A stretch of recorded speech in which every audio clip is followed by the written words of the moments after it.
The first time they showed up, it wasn't fireworks or some grand arrival. No death beams slicing through clouds, no mothership hovering over the Statue of Liberty like in those old movies. Nah, they just appeared. Quiet, polished, clean suits, thin smiles, and a message.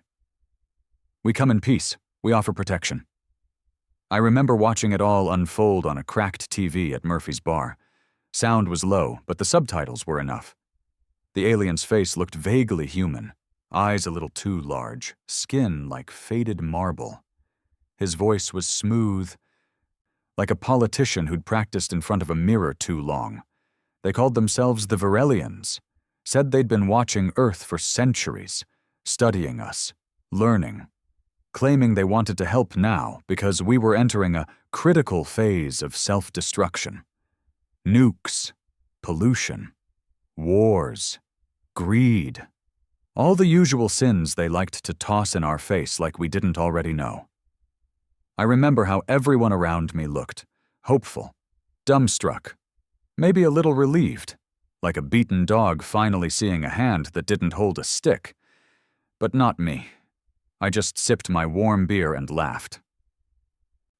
"Really?" I muttered, loud enough for old Danny to hear. He glanced at me, wiping a glass, eyebrows raised.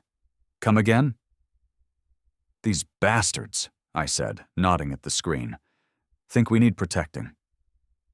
Danny squinted at the screen like he was trying to understand it all. "Well, maybe we do." "From what?" I snapped. "Ourselves?" He didn't answer. Just went back to wiping the same damn glass he'd probably wiped for 20 years. I guess that's the thing. Most people don't realize how much strength they got until someone steps in and tries to take the wheel. That's what the Virelians were doing. Smiling while cutting your food for you like you're some invalid. The UN jumped at it, signed some unified peace accord faster than a dog chasing scraps. Governments bent the knee, smiling through gritted teeth. Media blasted it 24/7. A new era, they called it. Peace guaranteed. They handed over satellite networks, surveillance control, even military coordination. All in the name of global harmony. Translation?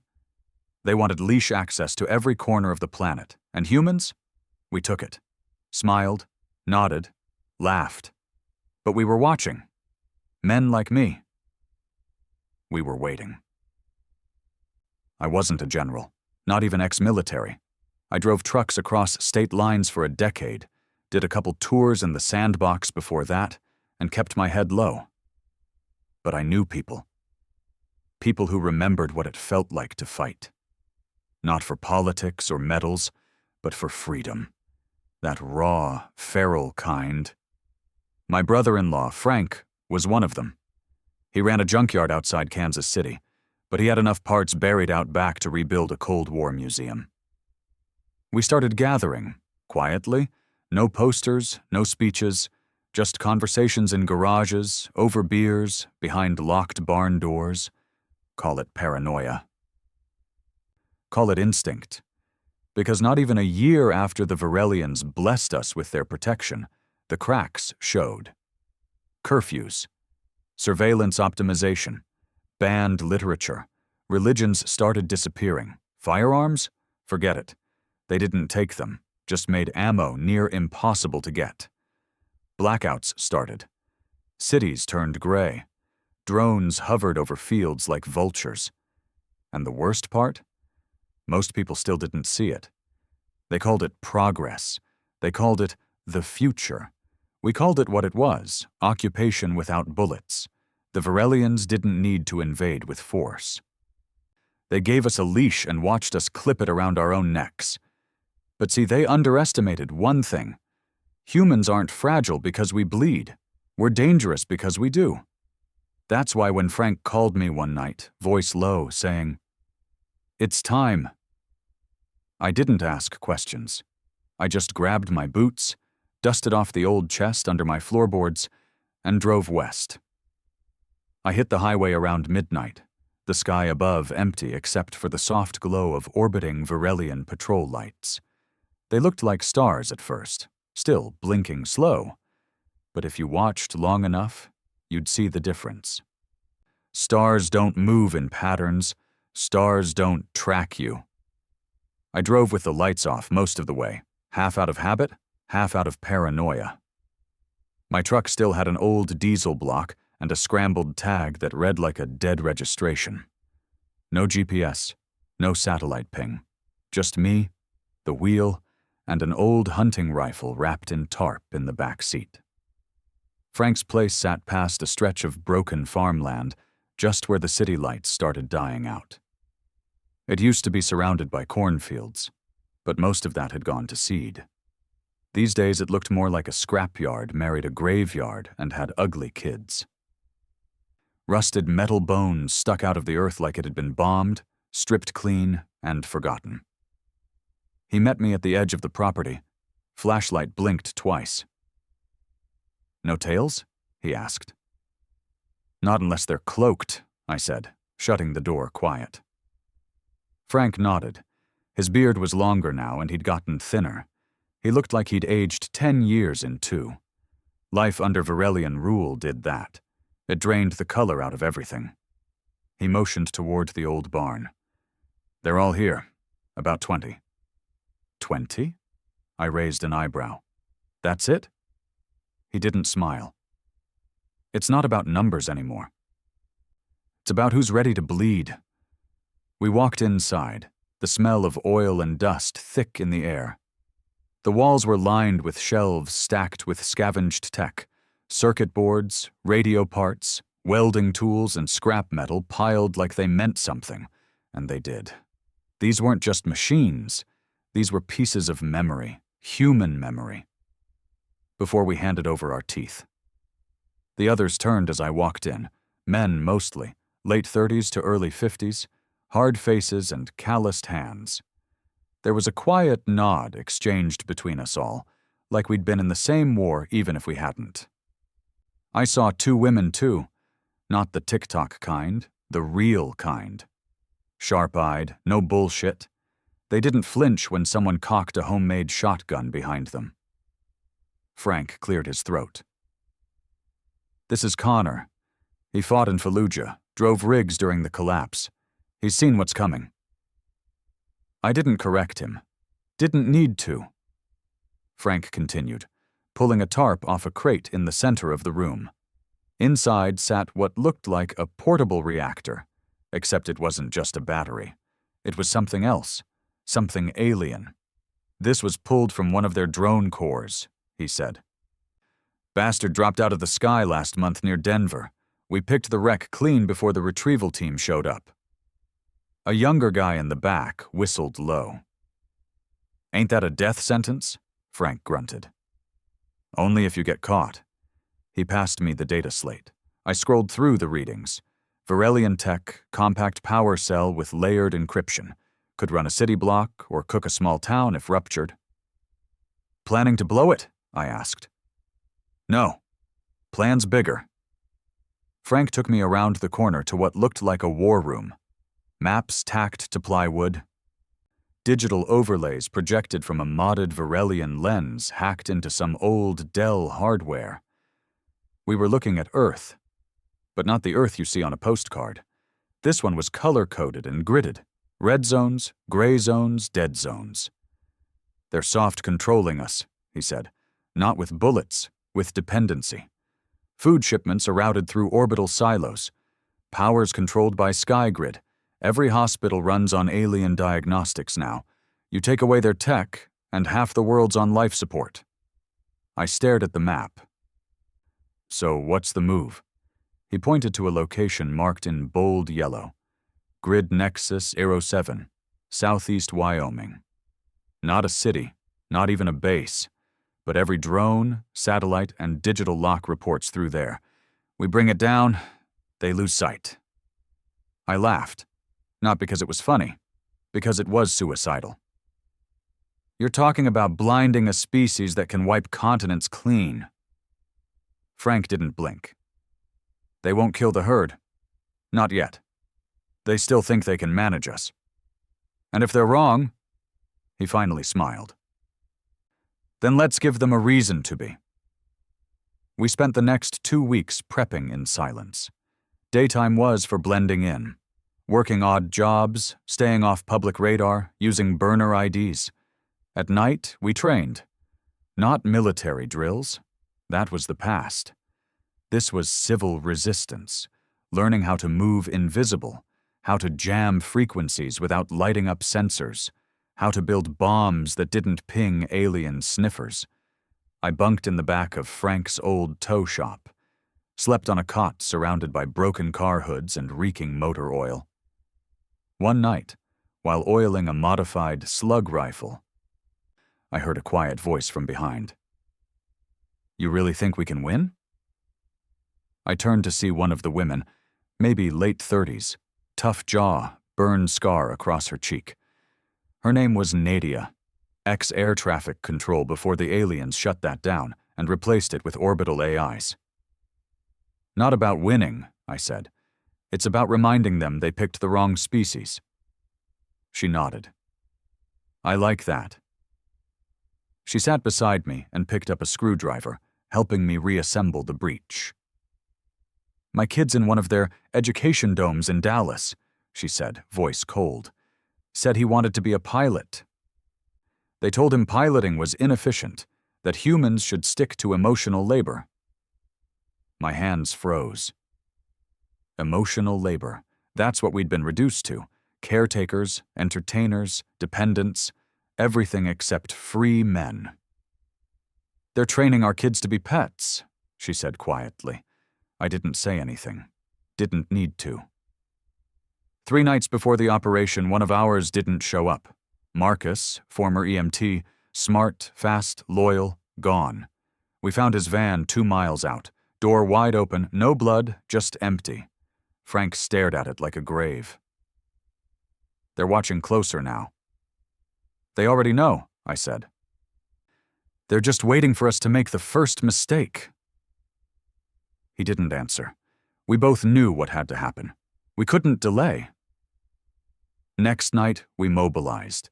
6 trucks, 2 bikes, 4 crates of smuggled gear, and a plan held together by duct tape and desperation. Grid Nexus 07 wasn't a fortress. That was the brilliance of it. It didn't need walls because it didn't expect war. It was a massive relay station masked as a communications observatory. A hub of black glass towers and humming antenna arrays surrounded by forest and fences no taller than a farmer's field. We moved in at 3:14 a.m. No spotlights, no guards, just drones. We'd planned for those. Nadia launched a scrambler device from a hollowed-out laptop casing. It burst mid-air, spewing electromagnetic noise tuned to Varelian neural frequencies. The drones jittered, hovered, then dropped like flies.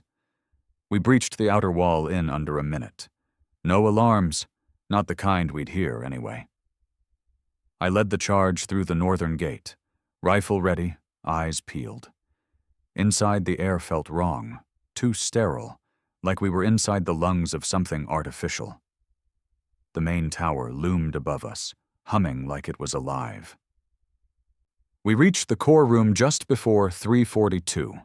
The power cell Frank had scavenged was already wired into a disruptor rig, a slow-burn overload that would fry everything in a 10-mile radius without a fireworks show. We locked it in place, set the timer. 5 minutes. That's when the first voice spoke. Not from behind us, inside us. "You misunderstand protection." It wasn't words, it was meaning, poured straight into our minds like warm poison. I clutched my head, eyes burning. Around me, others staggered too. "You threaten your own stability. We offer correction." "Not conquest." "Then let us fall," I growled. "No species falls alone." That was the last thing it said. Then came the sound, a sharp crack of dimensional air, and they appeared. Not drones, not diplomats, enforcers, 10 feet tall, armored in obsidian mesh, eyes like molten gold, hands built for unmaking. Frank was first to fire. The bullet shattered harmlessly against its chest. Then the room turned red. The room erupted before I could even breathe right. Frank's rifle clattered to the floor, barrel twisted like taffy. Whatever armor the enforcer wore didn't just block bullets, it bent the laws around them. The thing didn't move fast, it just moved deliberately, like it had all the time in the universe and no reason to hurry. The rest of us weren't so lucky. Nadia screamed, slamming a jolt grenade against the nearest wall and diving behind the main console. Sparks danced in the air, not pretty ones, just violent bursts of raw energy that set off chain reactions in every hacked panel we'd rigged on entry. One enforcer caught the edge of the blast. Recoiling slightly, enough for Benny to slide in low and fire a direct slug at its exposed joint. That hit landed. The thing staggered, its left leg giving a mechanical shudder. "Down one!" Benny shouted. That was all he got out before another enforcer, bigger than the first, grabbed him by the throat and lifted him clean off the ground. There was a snap, not the Hollywood kind, no drawn-out scream, just a dry, final crack. He dropped like a broken rag. I moved on instinct, ducked under the command console, yanked the disruptor cable, and reconnected it to manual. The timer was shot. I'd have to blow it myself. But we had a bigger problem. None of us were getting out. "Nadia," I barked, "seal the west door." She rolled over shattered glass and jammed a screwdriver into the control panel, hot wiring it with the elegance of a drunk mechanic.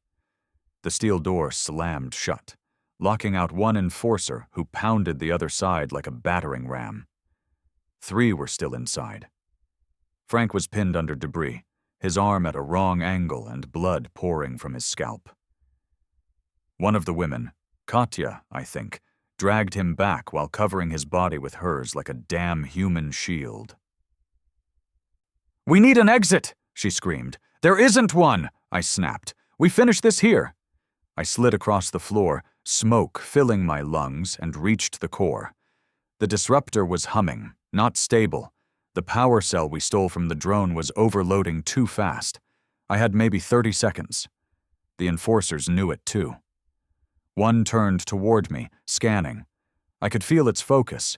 Not eyes, not cameras, just pressure, like standing at the edge of an execution line. But instead of attacking, it spoke. "You will destroy this station. This will cost you nothing." Its voice echoed in my skull again. Bypassing ears, cutting right into thought. I barked a laugh, coughing blood onto the floor. Funny way of begging. You achieve no victory, you end no war, you ensure no freedom. Then why are you here, talking like a priest before the slaughter? There was a pause. And in that second, I saw it. The Varelians weren't angry. They weren't even confused. They were curious. We thought humanity would accept survival. I gritted my teeth, yanked a broken lever back, and watched the overload bar surge red. "Then you never understood us at all." I hit the manual trigger. There was no explosion. No bright flash, no mushroom cloud. The disruptor let out a pulse. Low, quiet, and deep, like the earth itself exhaled from the pit of its lungs. And then everything collapsed. Lights flickered. Panels died.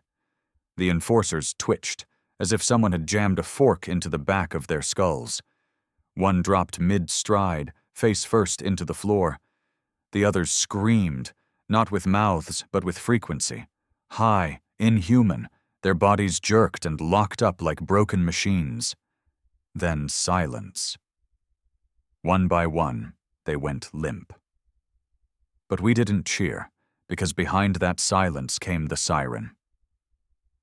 A sound that didn't belong to any Varelian tech we'd seen before. This wasn't a security alarm, it was a distress call. Frank coughed behind me. What the hell was that? I looked around.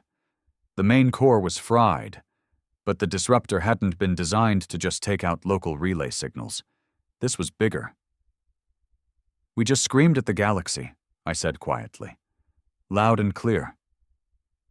Katya pulled out a comm device she'd jury-rigged from human and alien parts. The screen was glitching, but one thing was clear. Every satellite, every drone, every surveillance feed, offline. The world below was going dark, entire cities blinking out of alien sight. We'd done it. We'd blinded them. Then the whole damn building started shaking. We barely made it out alive, half dragging, half running, with fire snapping through the halls behind us. The trucks were scorched from the EMP backlash, but Frank's old bike still worked. Nadia hot-wired the backup engine, and we managed to tie a few ropes and sling Frank between us on makeshift sleds. We didn't talk much on the ride back. What could we say? We'd killed 5, lost 4, and poked a hole in the goddamn sky.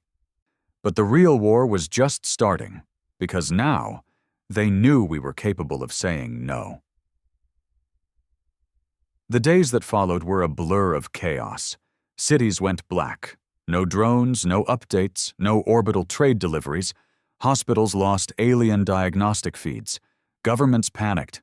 People woke up. Some screamed about terrorism, some cheered for liberation. Most didn't know what to do. And the Varelians?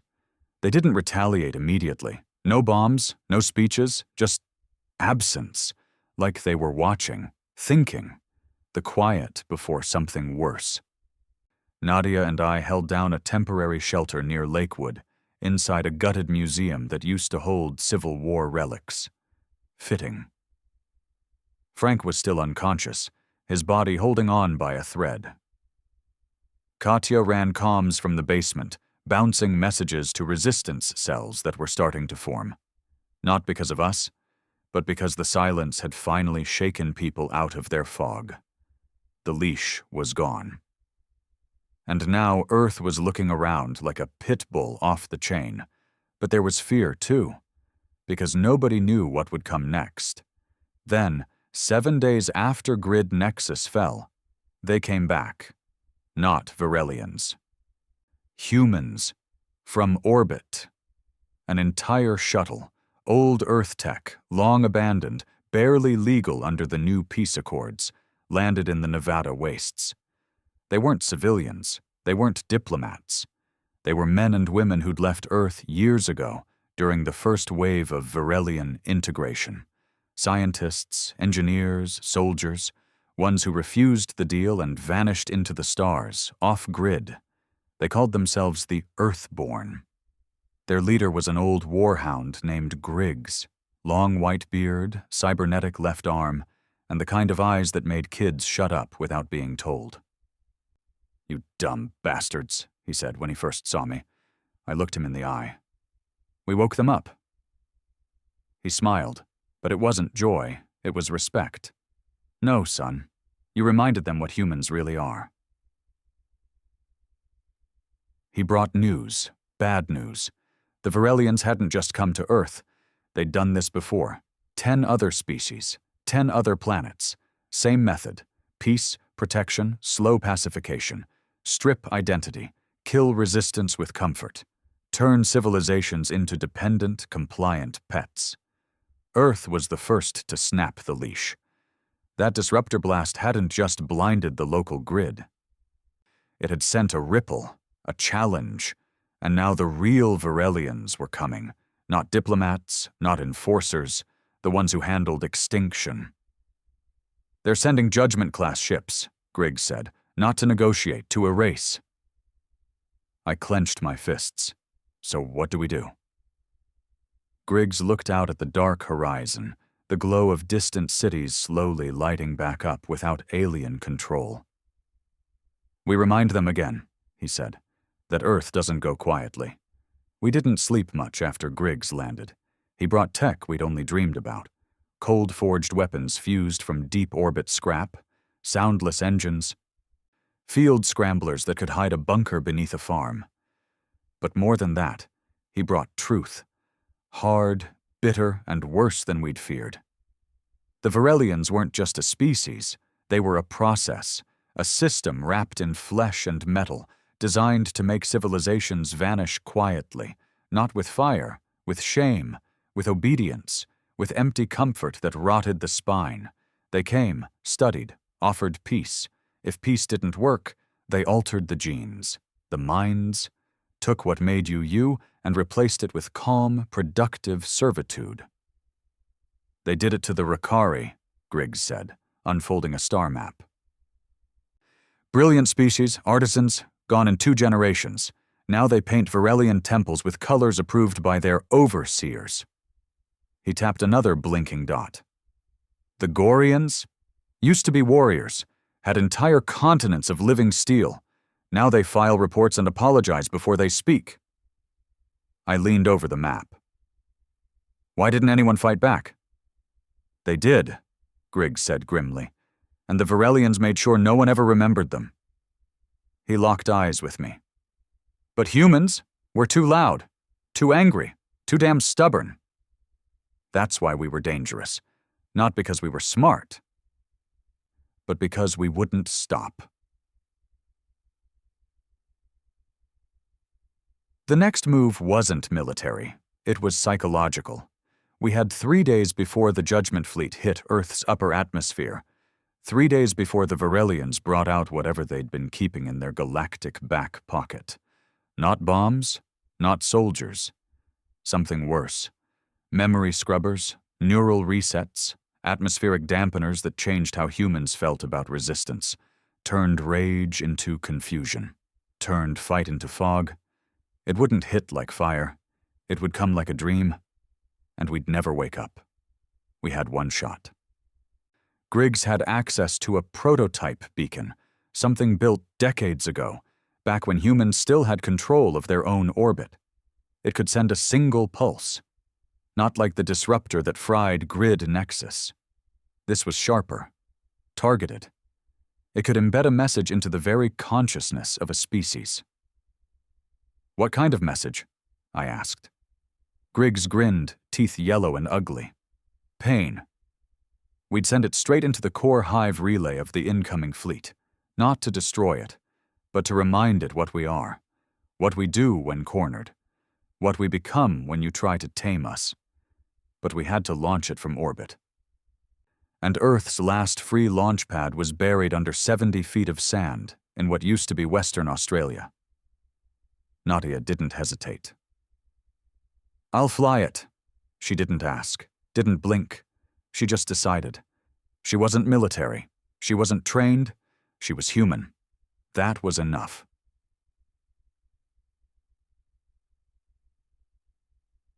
The desert was a bitch. Wind howled like something wounded, and the sand burned even at night. We traveled in an old crawler, Varelian chassis with human guts inside. Half the time, the auto-nav fought us, trying to steer us back to safe zones.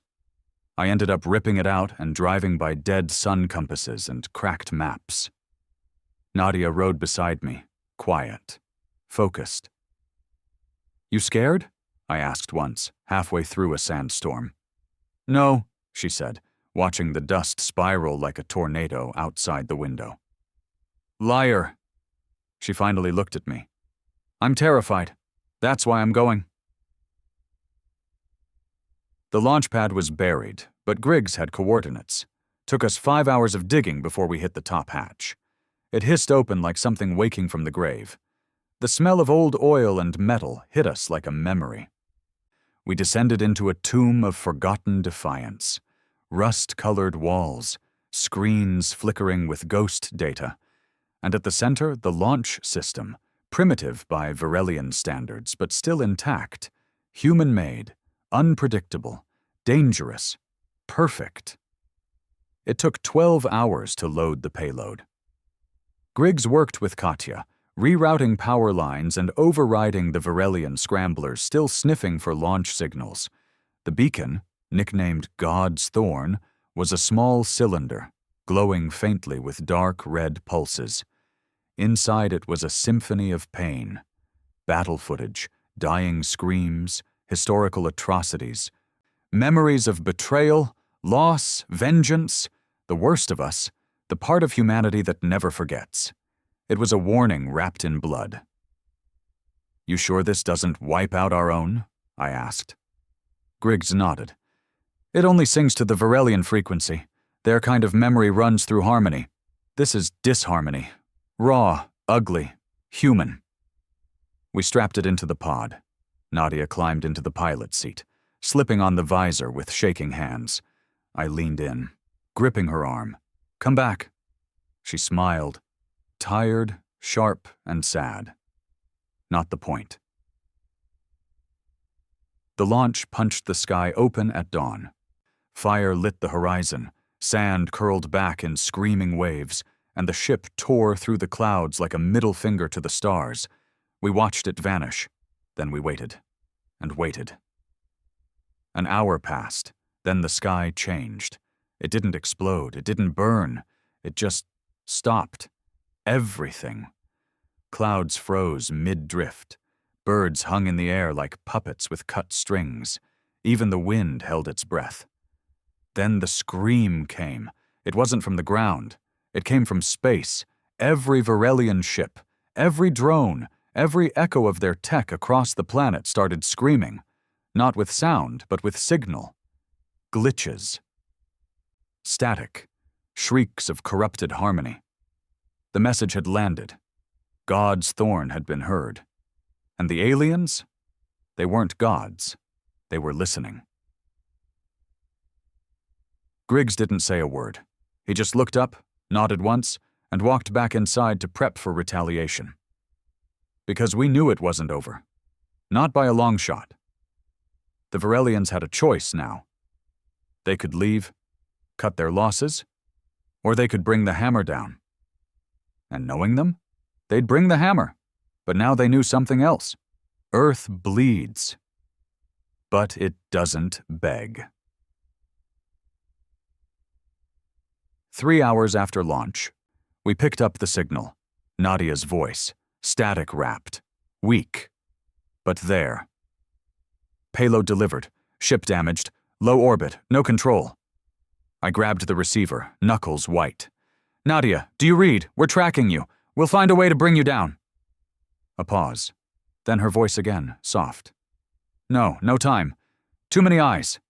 They'll follow." "You don't have to die," I snapped. She chuckled. "I'm already gone, Connor." My throat closed up. "You sent the message. You gave them hell." Another pause. "No, Connor. You gave them hell. I just lit the match." Then silence. The pod detonated above the Pacific. No debris, no trace, just a streak of smoke trailing across the sky like a dying comet. That night, the world lit up. Resistance cells across the globe, places we hadn't even contacted, rose up. Cities overran orbital centers. Drones were grounded. Surveillance towers sabotaged. Something had shifted. Not just power. Fear. For the first time, the Varelians feared us.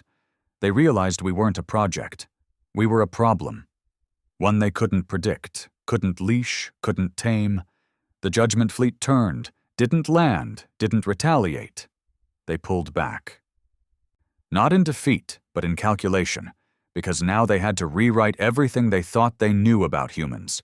We weren't just angry monkeys with guns. We were chaos with memory, and chaos doesn't negotiate.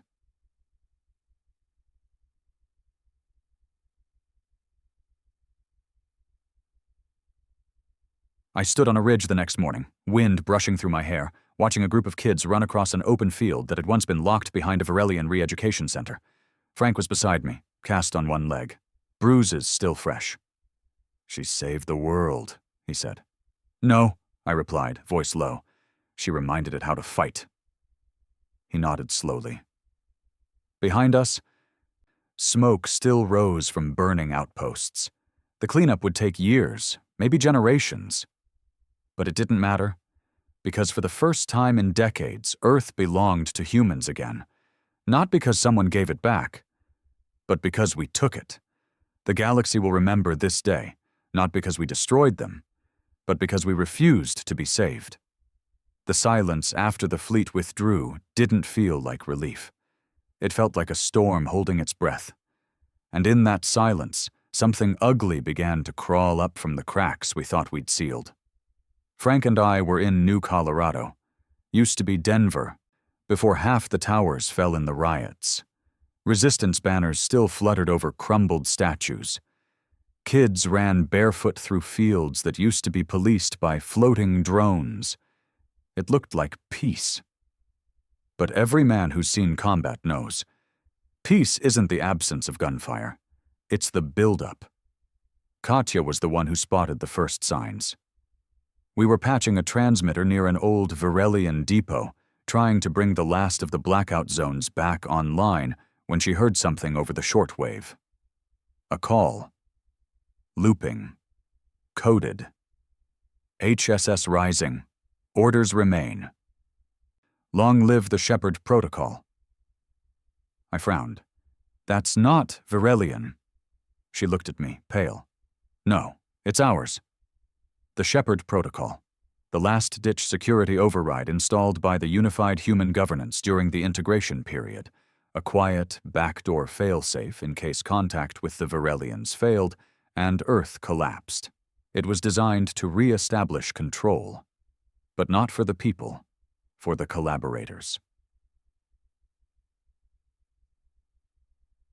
We tracked the broadcast to what used to be a terraforming lab out in Oregon, mostly buried now, covered by ash and moss, and memories no one wanted. Inside was a group of 40 armed men, former peacekeepers, those loyal to the old Earth assembly that sold us out for Varelian tech and safe jobs in glass towers. Their leader, a man named Calder. And I knew that name. He was on the emergency committee that first proposed the Civic Adjustment Index, the program that decided which humans were compatible with Varelian society. The rest were labeled unstable elements, a fancy way of saying non-compliant trash. He saw us enter and smiled like we were high school kids caught sneaking into a theater. I expected someone sooner, he said. You resistance types are usually so loud. Frank stepped forward, limping on his bad leg. You're 2 weeks late to the surrender party. Calder didn't even flinch. Oh, we didn't surrender. We adapted. He motioned to the wall behind him. Huge screens flickered to life. Varelian data streams, half decoded, hijacked. They'd taken the alien framework and grafted it into human systems. You're trying to rebuild it, I said slowly. The whole leash. The whole damn cage. No, Calder said. We're improving it. Without them, Earth will collapse. You've seen the food riots, the medical shortages. Power grids are failing, but we can fix it. Not as slaves, as rulers. That was the moment I knew this war wasn't over. It had just changed uniforms. We tried diplomacy first. Griggs even sent a council rep out there, some clean-cut type who used to work in interstellar law. 3 hours later, we got a box shipped back with his jawbone inside. Message received. Calder and his new Shepherd State Syndicate, HSS, weren't looking to negotiate. They wanted to rebuild Earth their way. No aliens, no resistance, just top-down authority, full surveillance, emotional control programs recycled from Varelian experiments, and a new loyalty index to keep everyone else in line. Frank was furious. We fought to get rid of overlords, not to make new ones. But the worst part? People were joining. Not everyone wanted to think for themselves. Freedom is heavy. It's easier to follow rules than to make hard choices. Calder promised order. He promised food, electricity, protection. And in places where the power hadn't come back on, that sounded like salvation.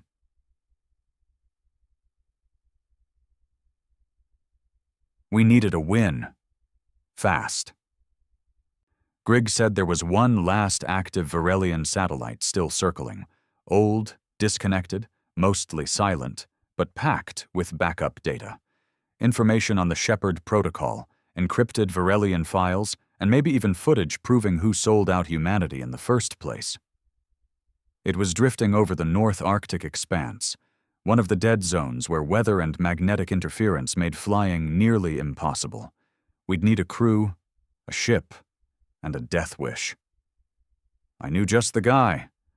His name was Boon, used to run black market orbital hauls during the integration era. Smuggled tech, refugees, anything that pissed off the aliens. Lost an eye in a decompression accident and had it replaced with a cracked lens he refused to upgrade. "Looks like hell," I said when I found him half buried in vodka at a Greenland bar. He grunted. "Hell pays. Freedom doesn't." I dropped a data slate in front of him. He scrolled through the satellite specs, then looked at me with one eye that never blinked. "You're insane." "Yeah," I said. "But you're coming."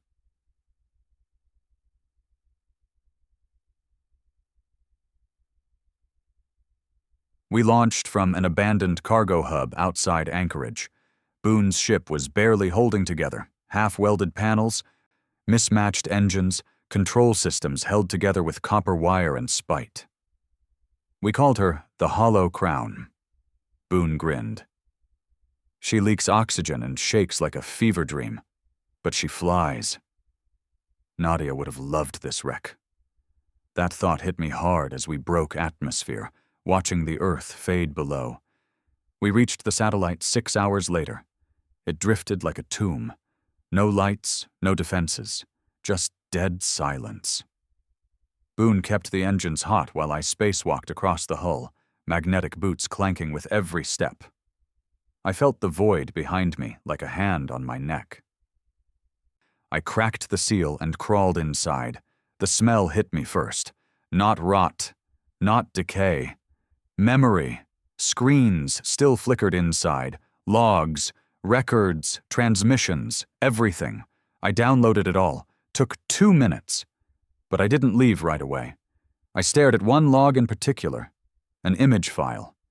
It showed the first Varelian delegation, and standing beside them, smiling wide, hand outstretched, Calder. He'd been in bed with them since day one. We broadcast the footage across every resistance frequency, over old TVs, pirate radio, repurposed billboards, anywhere we could reach. It hit like a bomb. People saw the truth. Calder hadn't adapted. He'd been bred for it. His new order was just the same leash, painted in human colors. The next day, 17 of his key outposts were overrun by locals. Soldiers defected. Civilians rose. It wasn't just our war anymore. It was everyone's. Calder responded the only way tyrants do when exposed. He launched a counterattack. And this time, it wasn't surgical. It was butchery.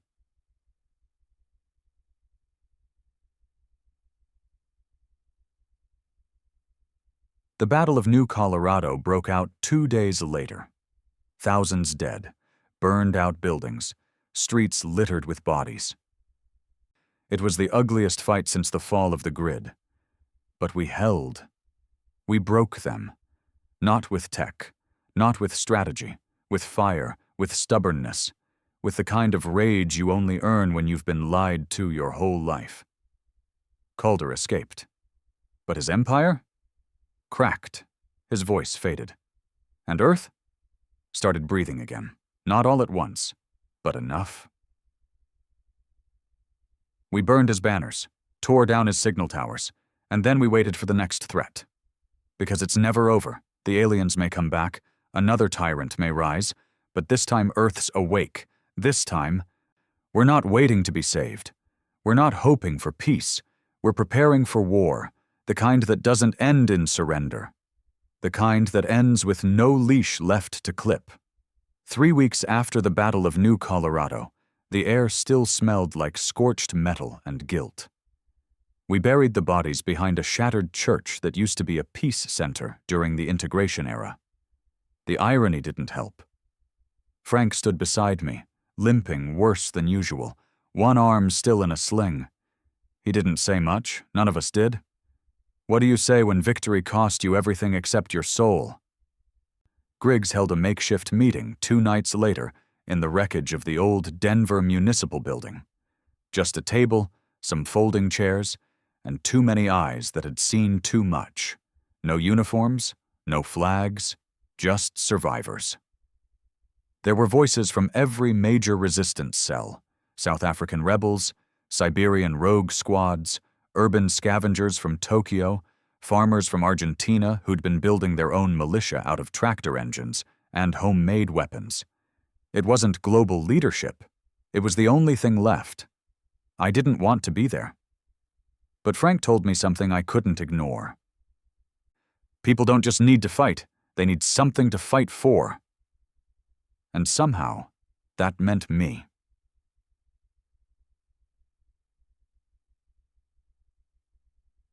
Griggs started off simple. The war's changed. The Varelians haven't hit back yet, but that doesn't mean they're gone. We've burned the leash, sure. But what comes next? If we don't organize now, someone else will. And it won't be people like us. He looked around the table, eyes sharp. We can't afford another Calder. A few grunted in agreement. One guy, big, balding, ex-con from what used to be Louisiana, leaned forward. You want a new government?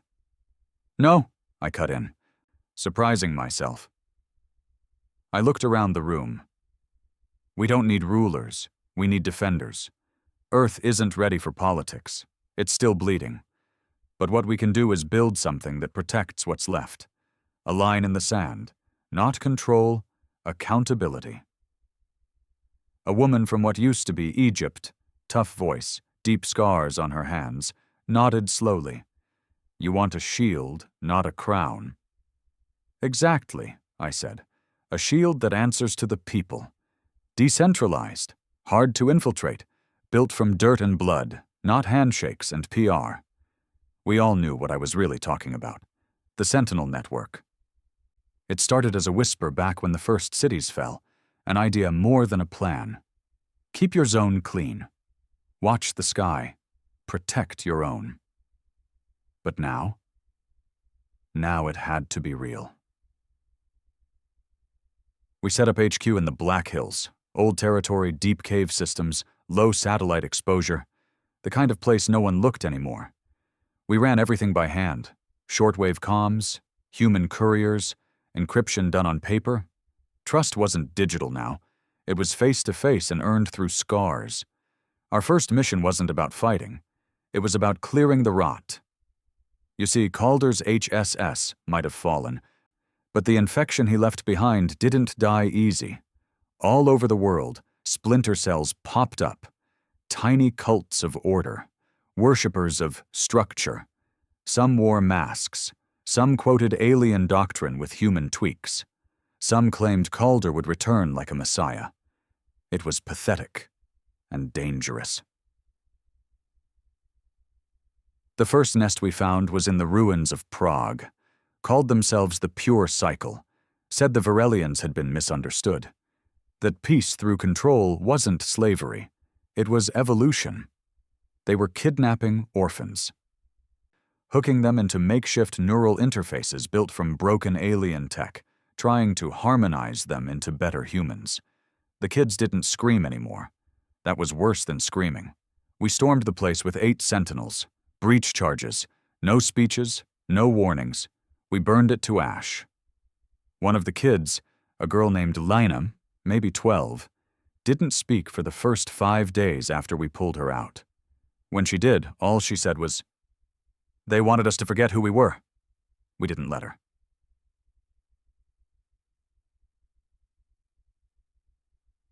Meanwhile, the Varelians still loomed. Not physically. They weren't dropping bombs.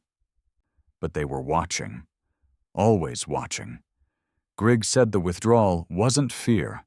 It was recalibration. They've never seen a species like us, he explained. We're inconsistent, disorganized. But we don't collapse. They're trying to figure out the math on how to beat something that doesn't add up. We'd intercepted a few stray alien transmissions by then. Cracked enough Varelian code to understand one chilling phrase that kept repeating. Conscious anomaly persists. They were talking about Earth, About us. About what happens when a planet refuses harmony.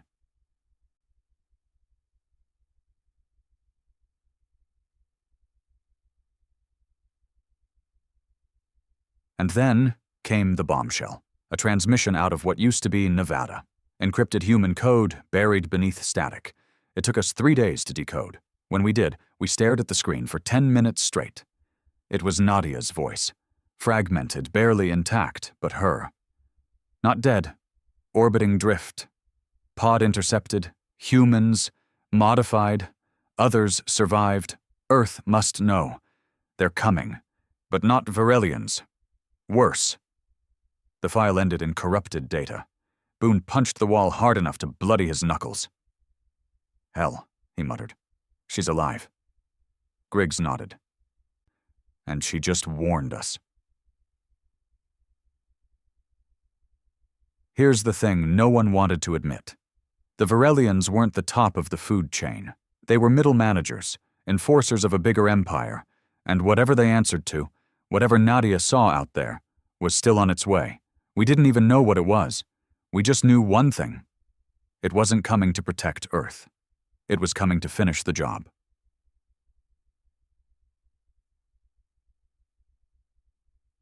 That night, I stood out under the stars. Frank joined me, sipping bad whiskey from a dented canteen. "You ever think about walking away?" he asked. "Every damn day." "Why don't you?" I looked up at the sky, not with fear, not even with anger, with defiance. Because no one else is going to stand between what's up there and what's left down here. He nodded. Then he handed me a piece of cloth. Tattered, burned, faded red with a crude symbol scrawled in black ink. It was the first Sentinel patch. "Put it on," he said. "You're not a survivor anymore. You're a protector now." It started with a signal. Not Varelian this time, worse. A deep band pulse we intercepted from high-orbit debris, a data fragment laced with compression algorithms beyond anything the Varelians ever used. It wasn't in a language, not even in binary. It was a pattern.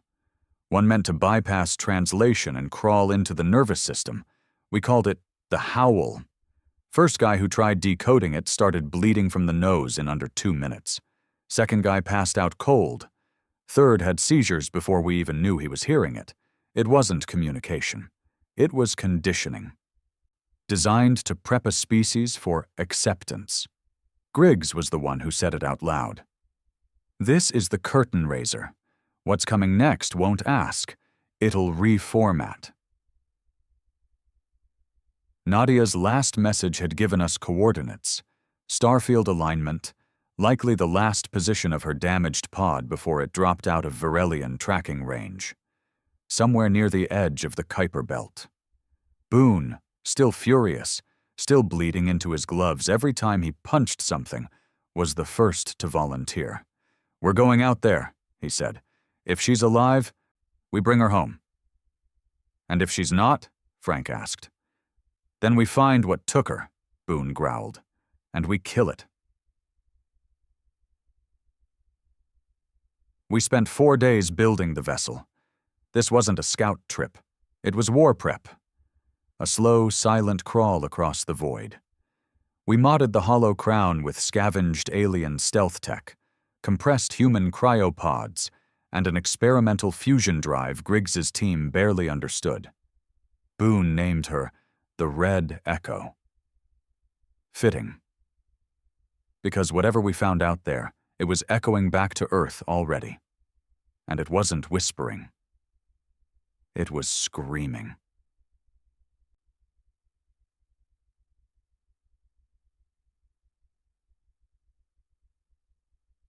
There were 5 of us on the ship. Boon, myself, Katya, now our tech lead, ruthless with code, colder with people, a young engineer named Rami, barely 20, who'd built drones for the resistance during the food blockade, and a woman named Ellen, ex-scout for a rogue military splinter that refused integration during the first Varelian landing. She didn't talk much, but she never missed a shot. We launched at 0400, no ceremony, Just dirt, fire, and metal dragging itself out of Earth's grip. I watched the planet get smaller behind us and wondered if we'd ever see it again.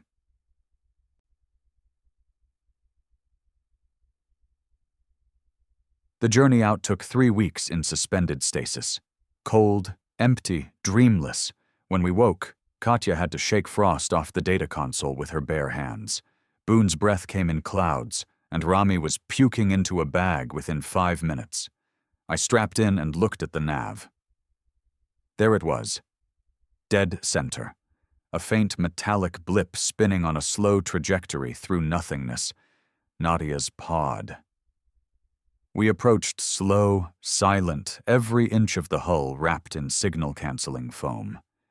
But we weren't alone.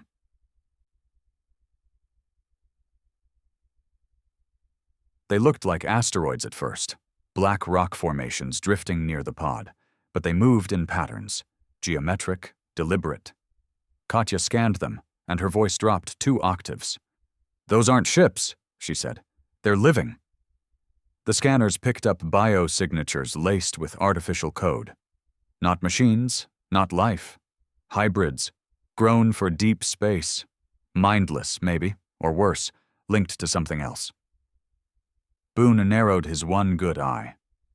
"If they touch the ship, we burn 'em." "Not yet," I said. "They haven't attacked." Rami's fingers flew across the screen. "I think they're scanning her, not us." We edged closer. The pod came into view, charred, cracked, but intact. And inside, movement. Ellen was the first to step into the recovery suit. She latched onto the airlock, crossed the void like a shadow, and opened the pod. We watched from the deck, tension snapping like wires in our spines. And then, a body floated out, curled, gaunt, but alive. Nadia, barely breathing, but her eyes opened just before the seal locked. And the first thing she said, whispered, cracked, was, "You found me. Before they did." We got her stable. IVs, warmth, nutrient drips. She didn't say much for the first few hours. Then she looked at me, dead in the eye, and said something I'll never forget. "They're not conquerors. They're collectors." I frowned. What does that mean? They don't want control. Not like the Varelians. They want preservation. They want our essence. "You mean culture?" "No," she said slowly, voice trembling. "They want what makes us human, our fear, our rage, our chaos. They want to study it, break it down, and wear it." Boon stared at her like she was speaking a different language. "You saying we're trophies?" "Worse," Nadia said. "We're resources. They refine emotion like fuel, convert it into psychic resonance, and feed it into their hive structures. Pain, passion, memory, that's what they came for." Rami turned pale. "We're not just prey. We're harvest." The black asteroid thing started moving soon after. No sound, no warning. They just drifted closer and opened. Petals of obsidian unfurled like the mouth of a silent god. And from the center? Light. But it wasn't warm. It was the color of forgetting. Nadia screamed. We didn't ask questions. We fired. The red echo shook with the force of 3 plasma torpedoes slamming into the nearest hybrid. It buckled, twisted, and screamed. Not through speakers, through our heads, like it didn't care about flesh. Only memory. The second one darted forward, fast enough to blur. Boon took the helm and juked us left, scraping the belly of the ship against a frozen corpse of a long-dead satellite. The third latched on. Spikes drove into the hull. The lights dimmed. Ellen grabbed her rifle and went outside. No words, no plan, just grit and vengeance. We watched through the exterior cams. She floated up to the creature's surface, aimed and fired 3 concentrated antimatter rounds directly into its core. It collapsed inward, hissing like a dying animal, then exploded outward in a burst of stardust and black oil. Ellen didn't flinch. She drifted back in, breathing hard, visor cracked, but alive. We didn't wait around. We downloaded every last byte from Nadia's pod. Navigation data, scans, logs. Everything pointed to one thing. There was a structure at the edge of the system, invisible to standard scans. A nest, maybe a gate, or worse, a harvesting point. Katya ran the trajectory through 4 different models. "It's not stationary," she said. "It's moving." "Toward Earth?" I asked. She nodded once. "Yes." Nadia looked at us, tired, pale, but eyes burning. "We have to go back. Tell them. Warn the Sentinels. The Varelians weren't the worst." She paused. "They were just the first ones that smiled." We turned the Red Echo toward Earth, burned every fuel line we had, rerouted every cooling system to buy more speed. Boon slammed his fist on the dashboard. "We brought her back," he said, voice hollow. "But we also brought a storm." The Red Echo slammed back through Earth's upper atmosphere like a burning sword. Boon nearly tore the console apart, keeping it steady. We came down over the Atlantic, stealth field glitching, engines sparking. Didn't matter. We had what we came for. Nadia was strapped down, weak but conscious, whispering the same word over and over. Breacher. That was their name. The things past the Varelians. The ones who consumed species from the inside, broke their identities apart like puzzle pieces and sold them as blueprints to the hive. Cultures, feelings, instincts, all reduced to echo data. We hit ocean hard, then blacked out. I woke up 2 days later in a triage tent in what's left of Montana. Sentinel Command had relocated there. Deep forests, difficult terrain, and too remote for Varelian influence. I could barely see through one swollen eye. Boon was wrapped in 3 layers of bandages. Ellen's arm was gone from the elbow down, cauterized clean. Katya? She didn't make it. She stayed behind when the power core started melting down mid-entry, rerouted the signal so we wouldn't lose the data we stole. One last middle finger to the void. Her name went up on the wall of fire the next day. That's what we called it. A steel wall welded from alien scrap, etched with the names of every human who gave everything after the leash snapped. A wall for the ones who bled after the world was supposedly saved. That wall was getting too full. Nadia's intel made everything terrifyingly clear. The breacher structure, not a ship, but something more like a wound in space, was drawing closer, hidden behind blind zones created by Varelian tech. And it wasn't alone. Dozens of these things moved through systems like viruses, jumping between stars, feeding on conscious life forms that showed emotional density. We weren't just on their list. We were now their primary source. Why? Because we had something most species lose after integration. Defiance. We didn't break. And that made our signal pure, raw, and dangerously potent. To them, that made us valuable. To us, that made them a target. Griggs, older than ever but still holding steady, gathered what was left of global leadership in the Black Hills. This wasn't politics anymore. This was species survival. "We're not going to sit and pray," he said. "We're not going to bury cities under another occupation. If they want emotion, if they want fear and rage and fire..." He paused, smiling grimly. "Let's give them everything." The Sentinels called the Counterstrike Operation Emberling. A message. A trap.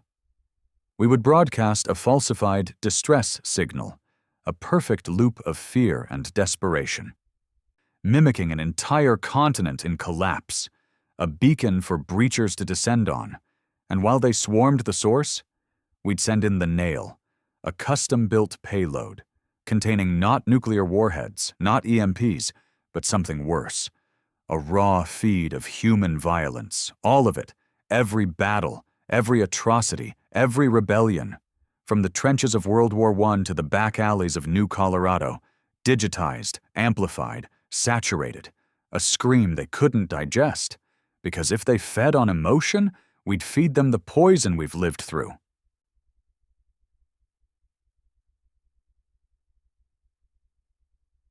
Frank stood next to me as we watched the final build of the nail being loaded into a long-range stealth carrier. "I don't like it," he said. "It's suicidal," I answered. "Exactly." He paused. "So who's flying it?" I turned to him. "I am." No one argued. They knew I'd seen it all. Fought in the streets, watched friends die for freedom we barely understood. I'd earned the right to be the one who pulled the pin. Boon tried to fight it. "You don't owe anyone that." But I did. Not because I wanted to die, because I couldn't live knowing someone else had to.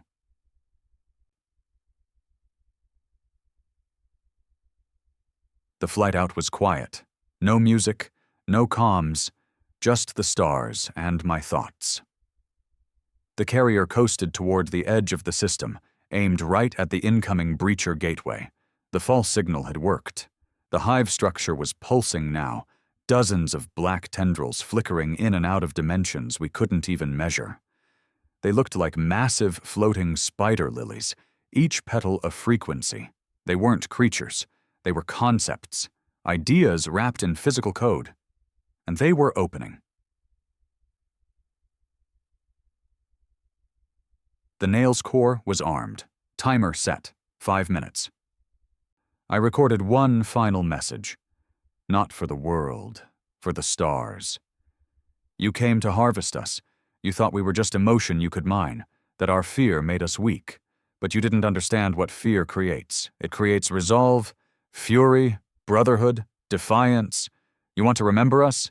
Then remember this. We don't go quietly. We burn. Then I launched it. I ejected into deep vacuum, drifting backward, watching as the carrier screamed into the breacher's open maw.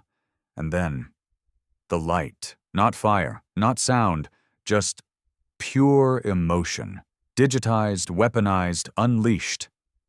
The breacher screamed. For real this time, not through minds or signals, but with sound that echoed through space itself. And then it folded in on itself like a dying god. The tendrils curled, flailed, then collapsed into a singularity of shattered thought. The rest? Ran, vanished between stars, gone.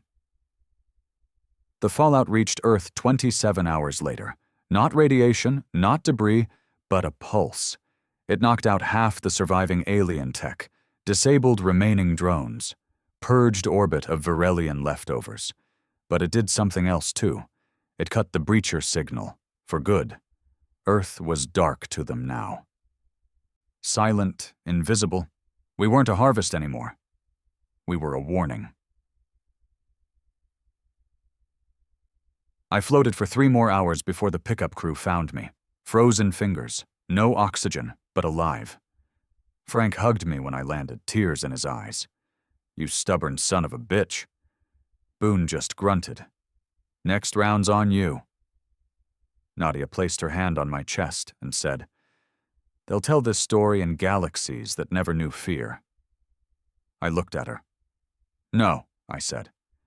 "They'll tell it because they know what happens when they try to bring a leash to Earth." Now, we're rebuilding, not just cities, but ourselves. Sentinel bases stretch across continents now, built not to govern but to watch the skies, ready, armed, free, and every child born from this point forward learns the same truth. You don't beg to be saved. You stand, you fight, you burn if you must, because sometimes the only way to protect your world is to make the stars afraid of it.